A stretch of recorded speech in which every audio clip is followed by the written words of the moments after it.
Assalamualaikum warahmatullahi wabarakatuh. Selamat pagi dan salam sejahtera untuk kita semua.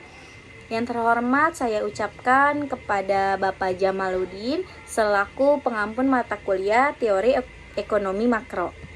Adanya saya dan teman saya di sini yaitu untuk memenuhi kewajiban kami atas tugas yang telah diberikan. Perkenalkan, nama saya Yola Febriana dan teman saya Amalia Cahyani. Di sini saya dan teman saya akan mempresentasikan atau menjelaskan tentang pengangguran dan inflasi. Apa saja tentang pengangguran dan apa itu inflasi? Baik, di sini pertama saya akan menjelaskan tentang pengangguran.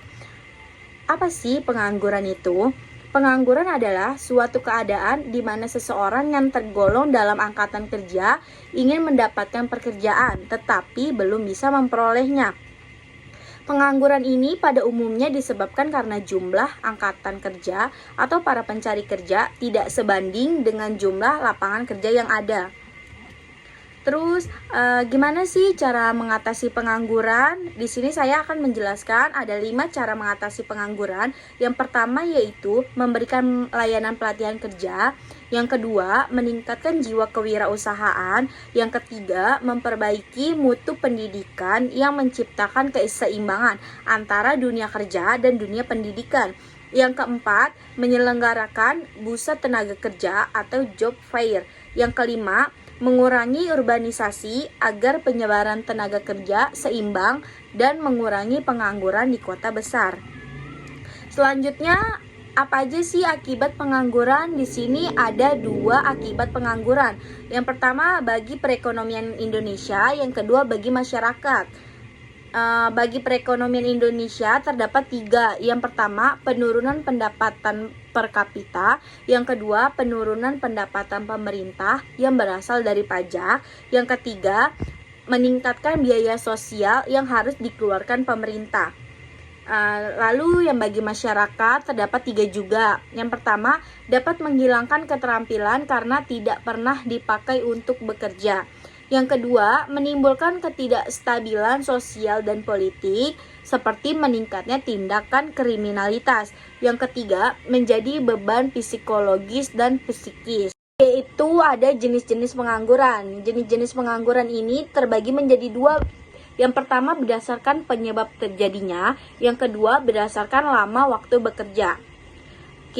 Saya akan menjelaskan berdasarkan penyebab terjadinya dulu. Yang pertama ada pengangguran friksional, yang kedua ada pengangguran konjurnal, yang ketiga ada pengangguran struktural, yang keempat ada pengangguran musiman, yang kelima ada pengangguran siklikal. Berdasarkan lama waktunya bekerja, yang pertama ada pengangguran terbuka, yang kedua ada pengangguran bermusim, yang ketiga ada setengah pengangguran, yang keempat ada pengangguran terselubung. Selanjutnya adalah inflasi. Apa itu pengertian inflasi? Akan dijelaskan oleh teman saya, Amalia Cahyani. Selanjutnya pengertian inflasi. Inflasi merupakan besaran tingkat kenaikan harga yang digunakan dalam asumsi makro APBN dalam satuan persen. Atau yang lebih secara sederhana, inflasi adalah meningkatnya harga-harga secara umum dan terus-menerus. Inflasi terjadi karena permintaan barang yang lebih tinggi dari penawarannya. Akibatnya terjadi kelangkaan barang dan jasa yang menyebabkan harga jadi naik. Selanjutnya jenis-jenis inflasi. Jenis-jenis inflasi dibagi menjadi 3. Yang pertama berdasarkan keparahannya, yang kedua berdasarkan sifatnya, dan yang ketiga berdasarkan asalnya. Berdasarkan tingkat keparahannya meliputi inflasi ringan, inflasi sedang, inflasi berat, dan inflasi sangat berat. Dan yang kedua berdasarkan sifatnya, yang meliputi inflasi menyerap atau rendah, inflasi sedang, dan inflasi tinggi. Berdasarkan asalnya dibagi menjadi 2. Yang pertama, inflasi yang berasal dari dalam negeri, dan yang kedua, inflasi yang berasal dari luar negeri. Cara mengendalikan inflasi. Yang pertama dengan kebijakan moneter. Pada kebijakan moneter ini, Bank Indonesia membuat kebijakan untuk menarik uang yang beredar di masyarakat. Bisa dengan menjual surat berharga, menaikkan persediaan kas bank umum, atau meningkatkan nilai suku bunga. Yang kedua, kebijakan fiskal.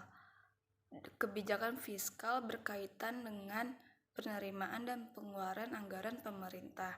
Pemerintah bisa menaikkan tarif pajak serta menghemat pengeluaran pemerintah. Dan yang ketiga, kebijakan lainnya. Inflasi juga bisa diatasi dengan meningkatnya produksi, mempermudah masuknya barang impor, menstabilkan pendapatan masyarakat atau tingkat upah, menetapkan harga maksimum, serta melakukan pengawasan dan distribusi barang. Yang selanjutnya, penyebab inflasi. Di antaranya peningkatan biaya produksi, bertambahnya uang yang beredar di masyarakat, dan yang terakhir, ketidakseimbangan antara pemerintah dengan masyarakat. Selanjutnya, dampak inflasi. Dampak inflasi yang tidak stabil menciptakan ketidakpastian bagi pelaku ekonomi dalam mengambil keputusan. Dan yang kedua, dampak inflasi domestik yang lebih tinggi dibanding dengan tingkat inflasi di negara tetangga menjadikan tingkat bunga domestik real yang menjadi tidak kompetitif sehingga dapat memberikan tekanan pada nilai rupiah. Selanjutnya, perhitungan inflasi. Perhitungan inflasi dilakukan oleh Badan Pusat Statistik atau BPS. Kenaikan harga dari satu atau dua barang saja tidak dapat disebut inflasi, kecuali bila kenaikan itu meluas atau mengakibatkan kenaikan harga pada barang lainnya. BPS menghitung inflasi menggunakan indeks harga konsumen atau indeks pengeluaran. IHK sendiri meliputi bahan makanan dan makanan jadi ditambah dengan minuman dan tembakau. Komponen IHK lainnya dalam perhitungan inflasi adalah pengeluaran perumahan, sandang, kesehatan, pendidikan, dan olahraga, serta transportasi dan komunikasi. Data pengelompokan tersebut didapatkan BPS melalui survei biaya hidup atau SBH yang rutin dilakukan, baik per daerah maupun secara nasional. Terima kasih.